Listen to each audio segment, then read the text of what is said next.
ನಮಸ್ಕಾರ. ಜಿನಿ ನ್ಯೂಸ್ ವೀಕ್ಷಕರಿಗೆ ಸ್ವಾಗತ.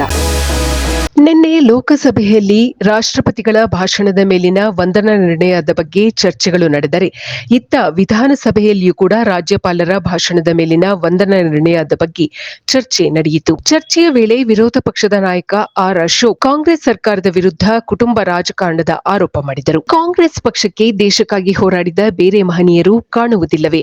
ಕೇವಲ ಒಂದು ಕುಟುಂಬದ ಹೆಸರನ್ನೇ ನೂರಾರು ಸಂಸ್ಥೆಗಳಿಗೆ ಇಡುವುದು ಯಾವ ನ್ಯಾಯ ಎಂದು ಪ್ರಶ್ನಿಸಿದರು. ಕರ್ನಾಟಕದಲ್ಲಿಯೂ ಕೂಡ ಅಭಿವೃದ್ಧಿ ಹೆಸರಿಗಿಂತ ಹೆಚ್ಚಾಗಿ ಕುಟುಂಬದ ಹೆಸರಿಗೆ ಆದ್ಯತೆ ನೀಡಲಾಗುತ್ತಿದೆ ಎಂದು ಆಕ್ರೋಶ ವ್ಯಕ್ತಪಡಿಸಿದರು. ಅಶೋಕ್ ಅವರು ಪ್ರದರ್ಶಿಸಿದ ದೊಡ್ಡ ಲಿಸ್ಟ್ಗೆ ಆಡಳಿತ ಪಕ್ಷದ ಸದಸ್ಯರು ತೀವ್ರ ಆಕ್ಷೇಪ ವ್ಯಕ್ತಪಡಿಸಿದರು. ಗಾಂಧಿ ಕುಟುಂಬ ದೇಶಕ್ಕಾಗಿ ಪ್ರಾಣತ್ಯಾಗ ಮಾಡಿದೆ. ಅವರ ಹೆಸರನ್ನು ಬಳಸುವುದರಲ್ಲಿ ತಪ್ಪಿಲ್ಲ ಎಂದು ಸಚಿವರುಗಳು ಹಾಗೂ ಕಾಂಗ್ರೆಸ್ ಶಾಸಕರು ಪ್ರತಿರೋಧ ಒಡ್ಡಿದರು. ಈ ವಿಷಯದ ಕುರಿತು ಬಿಜೆಪಿ ಮತ್ತು ಕಾಂಗ್ರೆಸ್ ಸದಸ್ಯರ ನಡುವೆ ಮಾತಿನ ಚಕಮಕಿ ನಡೆಯಿತು.